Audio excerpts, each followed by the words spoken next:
Any reaction to Leader Thune seeing the bill without adding amendments or changing it? I'm deeply disappointed in this outcome. I think I've been at the state dinner. I don't know. I was just told that Chuck Schumer rushed it to the floor and put it out there preemptively. It needed amendments. I just spoke to the president about that. We'll see what happens. So do you think he may veto it? You say you spoke to the president? I'm not saying that. Is he supportive of it in its current form? We both have concerns about it, so we'll see. I was standing there with the Crown Prince. We couldn't call. Are you frustrated in the majority leader? Are you upset with the majority leader? Run, MAGA Mike, run. You see MAGA Mike there panicking and running through the halls of the Capitol building yesterday after he was caught off guard when the MAGA Republicans in the Senate refused to object to the unanimous consent to release the Epstein files that was put on the floor in the Senate. So we know that earlier in the day, the House passed the resolution to release the Epstein files by a vote of 427-1. The one MAGA Republican who voted against releasing the files was MAGA Republican Clay Higgins. It then went to the Senate. MAGA Mike thought that he was having a productive conversation with the Republican Senate Majority Leader John Thune and that they were going to add amendments to basically derail and kill the release of the Epstein files in the Senate. And MAGA Mike was telling Donald Trump through a back channel that this isn't going to pass in the Senate. Don't worry. And then the Democrats outmaneuvered the Republicans.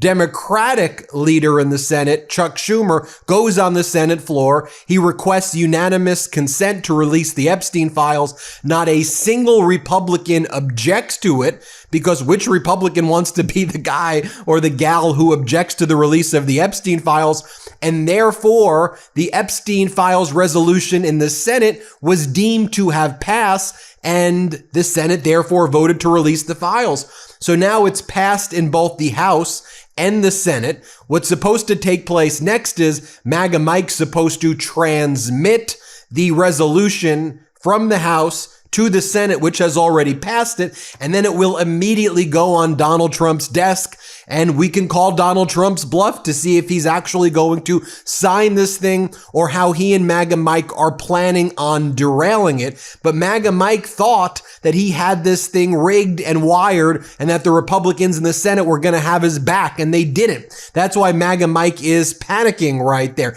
I'll just show you what MAGA Mike was saying at a press conference that he held earlier in the day, where he said, look, the Senate has all of these issues and the Senate's going to be objecting to these things. And I think the only reason I'm voting yes is because I've heard in the Senate that we're going to add some amendments to this, because MAGA Mike thought that that would derail the release of the Epstein file resolution. Watch what MAGA Mike said during a press conference earlier in the day. I'll tell you, there's a handful of Republicans, Judiciary Committee members, and a few others who are really struggling, as I have been, about whether or not they could even vote yes today because of this, because we don't have an absolute guarantee that this will be fixed in the Senate. I have a high degree of confidence in that, and that's why that's why I'll be voting yes today. So now what MAGA Mike's fallback is that MAGA Mike and Donald Trump plan to invoke national security in order to avoid releasing the Epstein files. We'll see ultimately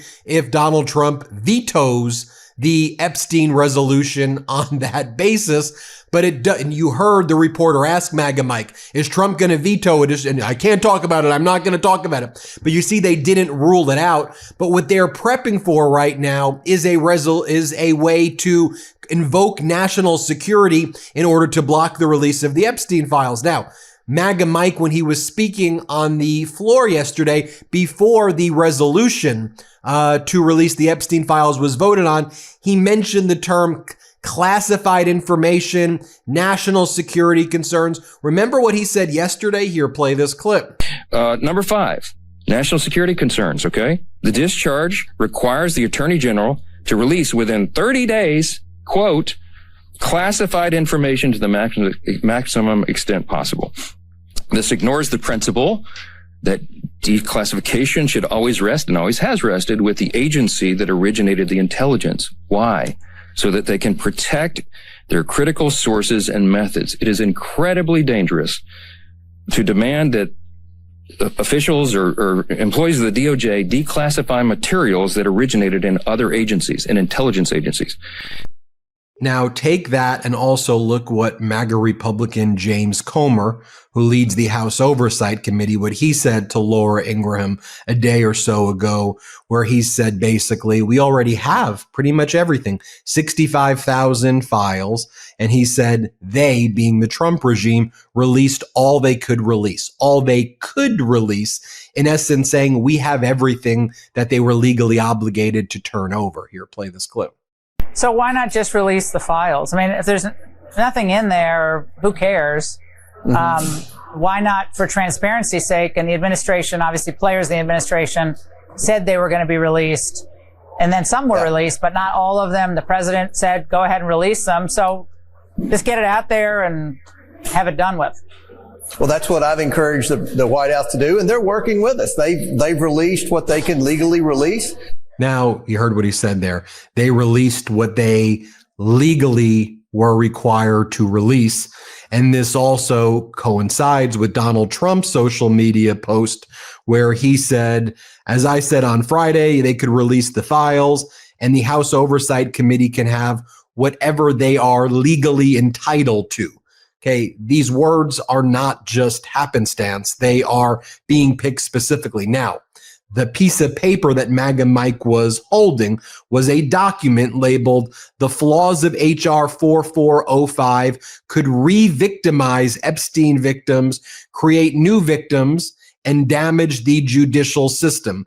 By the way, when they talk about creating new victims, what MAGA Mike is suggesting, as disgusting as it sounds, is that the rich and powerful men who are in these files, they would now become the victims. And so he says we need to protect them. I know it's sick, but that's what he means. But you go through this document, you go to subsection 6, and it says national security concerns. H.R. 4405 requires the Attorney General to complete the release of information within 30 days, including to declassify classified information to the maximum extent possible. This raises two concerns. First, it may not be feasible to properly undertake such an extensive review in such a short period of time. Second, it ignores the principle that declassification should rest with the agency that originated the intelligence so as to protect sources and methods. It is incredibly unwise to demand that DOJ declassify materials originated by other agencies. H.R. 4405 should be amended to direct relevant intelligence agencies to work with the Attorney General to declassify in a reasonable time frame. That brings me to Ken Klippenstein's article from yesterday. Epstein bill passes as top officials circulate plan to block transparency. An official document warns of national security concerns. I want to bring in Ken Klippenstein, who authored this incredible piece on Substack. Ken, it's great to see you again. We're all trying to figure out what steps Donald Trump and MAGA Mike have up their sleeve next to block the release, even if they pretend now they're supporting it because they know they were going to lose the vote. It seems where they're going, national security, and then they may raise other objections, but that they're going to say national security issues. Talk to us about your piece, Ken. Yeah, so it seems clear that the Trump administration is going to exploit people's concerns about national security generally, of which the president has all kinds of authorities and privileges. He's going to invoke those powers to prevent as much of the Epstein files from being released as possible. And that's clear from not just Mike Johnson, Speaker Johnson's comments that you played earlier, but also a document that, as was described to me, is being circulated on the Hill as sort of talking points that they wanted to try to stress. It sounds like a lot of the Republicans didn't listen to it. I think they're under so much pressure, not just from their base, but the general American public. There's polling suggesting 90% of Americans think that all of the Epstein files should be released, not just certain ones, all of them. So they're under enormous pressure. And because of that, I think we saw pretty much one guy echo the concerns laid out in that document, which listed what it described as 5 different, they called it flaws with the legislation that ironically ended up passing with Speaker Johnson's vote. So for whatever reason, he was able to get over those flaws. But number 5 on that is exactly what you were saying just now, national security concerns. And the argument they make is that by publishing these things, who knows what's going to, impede American interests. He mentioned sources and methods. That's a reference to the human sources, spies that the intelligence community relies on for its information. Methods, things like NSA, wiretaps, signals intelligence. But when you look at what the Justice Department and FBI have pulled together in relation to Jeffrey Epstein, 300 gigabytes of information, according to their own press release several months ago, to say that is going to constitute anything close to a majority of that information is absurd. I mean, maybe there's a little bit of that, but there's no way that's most of the information they've pulled together. Surveillance of Epstein and whoever his associates might have been, and it's like all this hand-wringing about something for which there's clearly overwhelming public interest. And this is coming from an administration where, do you see hand-wringing when they want to slash the federal budget with DOGE? Do you see hand-wringing when they want to deploy federal troops to American cities whose governors don't want them? Do you see hand-wringing when they want to blow up ships in the Caribbean? No, you don't see any of this legal hand-wringing. And suddenly they're like attorneys worrying about all these potentialities. We've all been there. You get blood work done, wait a week, and the doctor says everything looks fine. Maybe they tell you to drink more water or get some exercise. But there's no breakdown of your hormones, no insights into inflammation, toxins, or nutrient deficiencies. Just vague advice and a quick send-off. Superpower is a completely different experience. It's a new kind of preventive care, more comprehensive, more personalized, and you can do it all from home. Here's how it works. 1 blood draw, 60 labs, and a complete look into what's going on inside your body. They test over 100 biomarkers, covering everything from heart, liver, and thyroid function to hormones, metabolisms, vitamins, and minerals. So it scans for thousands of different diseases, helps you close in on that brain fog or low energy you may be experiencing. Now, I think it's just valuable in general to know what's happening inside your own body. You also get a personalized action plan based on results, all laid out in their app, plus access to your own dedicated medical team to help guide you through what to do next. It's the same level of insights pro athletes get, but now at a price that's actually accessible. Superpower used to cost $499. Now it's just $199 for the full experience. That's a fraction of what others charge, $500, $1,000, sometimes more for less thorough testing. You track your steps, your screen time, your sleep, but what about tracking your own biology? Superpower's mission is simple: to democratize health and make proactive preventive care affordable and accessible for everybody.